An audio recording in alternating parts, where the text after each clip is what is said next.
Hi there, I'm back with another comparison video, this time exploring the bizarre connections between the search for Spock and the TNG episode 11001001, an apparent homage to the movie. But before we get started, I've enlisted some help in saying thank you for joining me. Thank you. Thank you. Thank you. Thank you. Thank you. Thank you. I thank you. Thank you. Up your shaft. Thank you, Mr. Scott. I'll try not to take that personally. Well, Scotty was a bit cantankerous, wasn't he? At any rate, thanks for being here, and we're starting right now. Number 1, stock footage. Star Trek has always used stock footage from earlier segments, and the search for Spock is no exception. The starfield behind the Enterprise is the same starfield used in the Wrath of Khan's opening credits, played in reverse. Later on, we see recycled footage from Spock's death, as well as footage from the Genesis Project proposal, both also from the Wrath of Khan. And 01 used stock footage from Where No One Has Gone Before, when Data ordered the entire crew to abandon ship. Shots of the Enterprise entering and leaving orbit around Binus 3 were lifted from Haven, and shots of the Enterprise approaching and departing from the space dock came from the search for Spock itself. But were these the same special effects shots seen in the movie? I'd always assumed they either went back and used the footage before the original Enterprise was composited onto it, or they simply covered over the original Enterprise with the Enterprise D, but neither one was true. If we compare the clips side by side, we can definitely say these are not the same shot. The spires at both ends of the starbase are lit differently. There's light coming from inside the bay doors in the TNG clip, and the starbase is positioned differently in relation to the planet. When we compare these closer shots of the Enterprise entering space dock, a couple of differences become clear here too. The most obvious is the position of the moon relative to the station, and the matte painting of the planet looks different as well. It would seem that the Next Generation team went back and used alternate takes of these special effects. There are a few differences in these interior shots too. The flashing red lights in the search for Spock are solid in 01. That's because the Enterprise D is matted over a still image from the movie, captured when the lights were on. The still has been tinted differently, and some of the details have been brought out more. It's also been flipped to further set it apart. Zooming in on the ship's registry reveals that it was flipped after the Enterprise D had been composited onto the shot. And these were alternate takes of the same shot. The space station's blue lighting and the moon are missing from the TNG version, and the footage is played in reverse.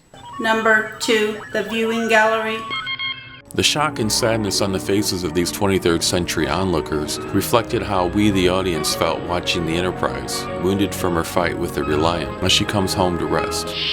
The TNG team did a decent job of recreating the iconic visual from The Search for Spock, but as the Enterprise D is only docking for routine repairs and maintenance, the scene lacks the emotional impact produced by the movie. Number 3, Commander visits Enterprise.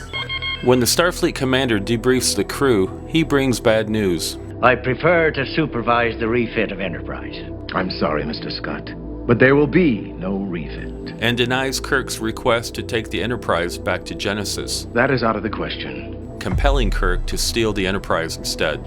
Meanwhile, when a Starbase commander visits the Enterprise D, he escorts a pair of Binars aboard, who are there to upgrade the ship's computer and fix the holodeck. But they have an agenda all their own. They're planning to steal the Enterprise. Both command officers' visit acts as a catalyst for the theft of the Enterprise. Number 4, stealing the Enterprise. Kirk, Scott, Chekhov, Sulu, and Uhura work together to commandeer the Enterprise in order to save Spock and McCoy. In doing so, they have all placed their careers and their futures in jeopardy. Kirk, you'll never sit in the captain's chair again. Kirk's response to this is one of my favorite moments in all of Star Trek. Warp speed. Meanwhile, 4 Binars are also working together to commandeer the Enterprise D in order to save their entire planet. Number 5, self-destruct. Once you control the ship, we will transfer our flag there and take Genesis from their own memory banks. Kirk initiates the self-destruct sequence in order to prevent the Klingons from achieving their goal. Destruct sequence is activated. Likewise, Picard and Riker initiate the self-destruct sequence for the same basic reason. The outcome, however, could not have been more different. Picard deactivates the countdown once they've taken the bridge, Cancel auto-destruct. Auto-destruct canceled. whereas Kirk allows the sequence to run its course.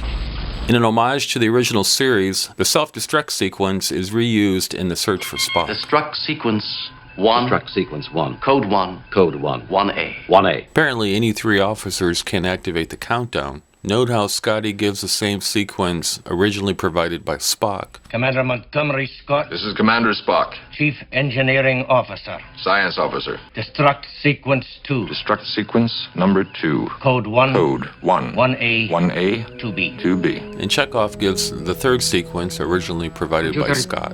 This is Commander Pavel Chekhov, acting science officer. This is Lieutenant Commander Scott. Destruct sequence 3. Destruct sequence number 3. Code 1B. Code 1B. 2B. 2B. 3. Destruct sequence completed and engaged. Awaiting final code for 1-minute countdown. Code. Code 0. 0 0 0 0. Destruct. Destruct. 0. 0. Destruct sequence is activated. Number 6. All hands abandon ship. Kirk and company abandon ship once they've initiated the self-destruct sequence. On the Enterprise D, the crew abandoned ship long before Picard and Riker set the self-destruct. All personnel, this is not a drill. Abandon ship. Due to those freaky little binars faking a warp core breach. Number 7. To the transporter. Once Kirk and the others set the self-destruct sequence, they hightail it to the transporter room to make their escape. Picard and Riker also hightail it to the transporter room after they've set the self-destruct sequence. Only their destination is the bridge in hopes of retaking the ship. Number 8. Do not disturb. Saavik and Spock share the Vulcan equivalent of a romantic evening. Even though Spock is way too young for her, couldn't Saavik have waited a few more hours for him to grow up a bit more? How far things go is left to the viewer's imagination, but Saavik's embarrassed look the next time she sees Spock, and the fact that she stays behind on Vulcan with Spock's mother suggests things may have gone pretty far. Meanwhile, Riker is less lucky, just as he's making his move on this 24th century equivalent to a blow-up doll. Picard comes wandering in and cramps his style. It's all right. Come on in. Perhaps they need a do not disturb sign on the holodeck door. Number 9. The DIVIDUAL. Jim, help me. McCoy and Spock form one type of dividual, the Sin dividual. The two are in a state of coexistence ever since Spock literally possessed McCoy's body, making McCoy none too happy, That's not very damn funny. Your sense of humor's returned. The hell it is. and not very productive either. You're gonna get a nice long rest, Doctor. The binars represent the other type of dividual, the twin dividual. They're nearly identical in appearance, character traits, and jobs. They even finish each other's sentences We are stacking to reconfigure the computer to communicate with itself more efficiently. and share a psychic link as part of a hive mind. Number 10. Too dumb to live. When the Klingon boarding party finds the Enterprise abandoned, and all they hear is a computer voice counting down, self-preservation should have kicked in, and they should have immediately beamed back to the bird of prey. But instead, they were too dumb to live. Even Commander Krug's response was rather dumb. Where could they go?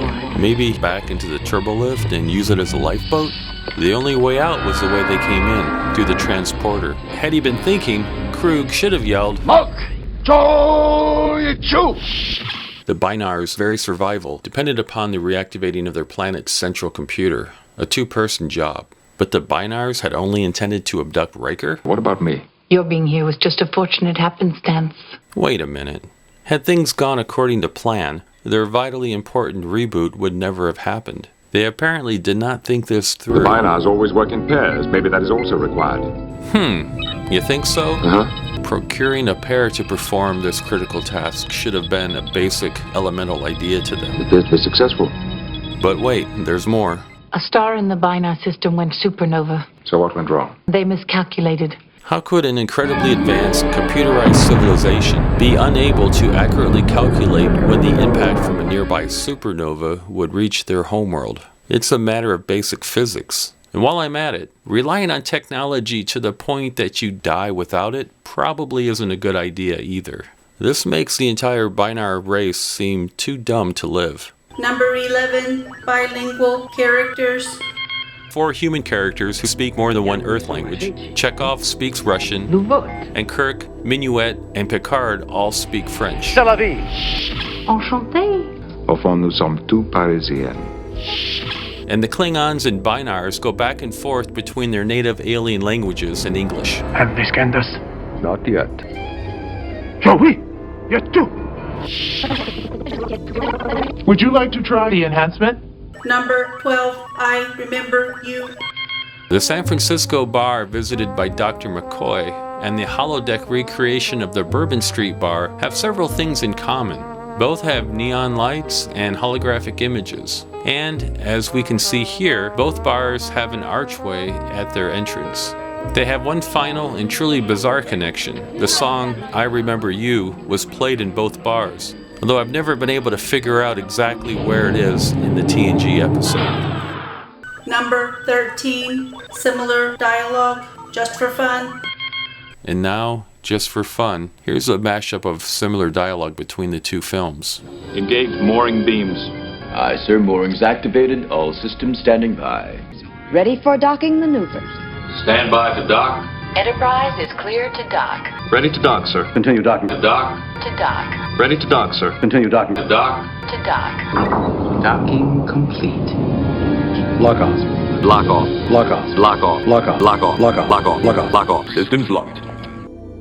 01 was a welcomed homage to the Next Generation's past, and a parable about how too much reliance on technology could lead to disaster. Help us. A message that has only become more poignant over time.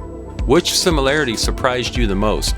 Let us know in the comments below. I hope you've enjoyed watching this video. I certainly enjoyed making it. If you'd like to see more, click on the video that's on the screen right now. And be sure to click the subscribe button in the middle of the screen and turn on notifications so you don't miss any upcoming content. Thank you for watching. Till next time, peace and long life.